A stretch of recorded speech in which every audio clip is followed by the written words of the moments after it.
Hello, my name's Paul Nieder and welcome to this overview of the CCIV.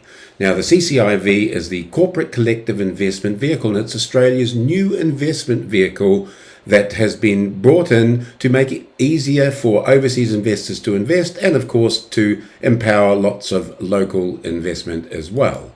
Now, if we look at the letter CCIV, C stands for corporate. That means that an entity that is ASIC regulated, like a company or a corporation, and a company with a business structure specifically to perform activities such as running an enterprise or holding assets. Now, the collective aspect of it, collective, that means investors are gathered or collected to invest in collective assets owned by the funds, usually called a portfolio, and typically they're managed by an investment or a fund manager. And then the I stands for investment, which means the activity that everyone is assembled for in this investment. And the last one, of course, vehicle, and that's the entity that's used to manage the investment and effectively house the investors, the assets they have invested in, and of course make sure that it's compliant. Some people refer to this as like an umbrella structure, the CCIV, because it is an umbrella overall skeletal structure with sub-funds underneath.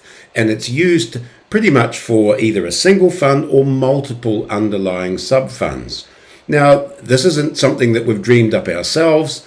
There's international similarities like the OEIC, which was established in the United Kingdom in 1997. There's around 4,000 of these in operation at the moment. And then there's also the Irish Collective Asset Management Vehicle, and that was rolled out in 2014. There's around 400 of those. Hong Kong has the OFC that's been there since 2018, and there's about 200 of those.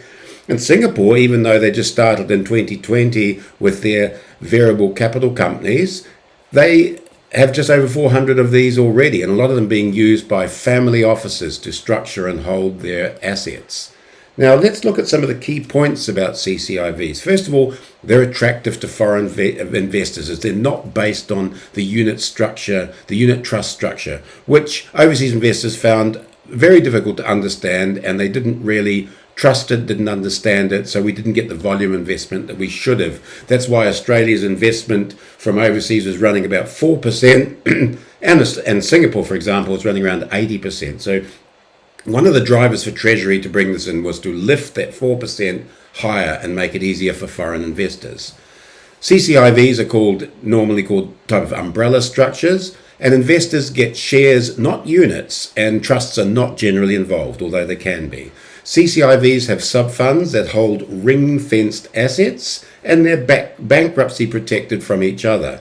The CCIVs generally have the powers, the rights, the duties, and the characteristics of a company, a legal entity, a company at law that follows the company rules under the respective company or corporate regulations. So in that regard, unlike the trust-based structures, they're not as exposed to like civil law and civil cases and things like that. Now, the legislation has passed. It started July 1st, and both the AT and ASIC have all of the information on site ready for somebody to get started. Now, if we look at the actual structure of it, if we start over here with ASIC, ASIC is, of course, the governing entity for regulatory structures in Australia. Then there's the AFSL holder, that is a regulated entity that ASIC has given authority to become a corporate director on the CCIV. Now, under the CCIV, we have sub-funds. As you can see, there's 3 sub-funds here, and then there's assets and liabilities and revenue or whatever under each sub-fund has its own assets and liabilities. And then, of course, you've got members of that CCIV. So those members are investors or hold assets in that CCIV. So in addition to that, it's important that the corporate director, there must be an investment management agreement and an investment manager. And that investment manager is the one that pretty much manages the investments in the business on behalf as an agent to the corporate director. The corporate director, even though it doesn't have any office employees, but it does have that investment manager managing the business, it needs to have a constitution and a compliance plan in order to to manage the structure of that. So you can see we've got the business over here. This is the skeletal part of what's used together with the constitution and the compliance to run the investment aspect of it. So there we have the corporate collective investment vehicle. Thank you very much.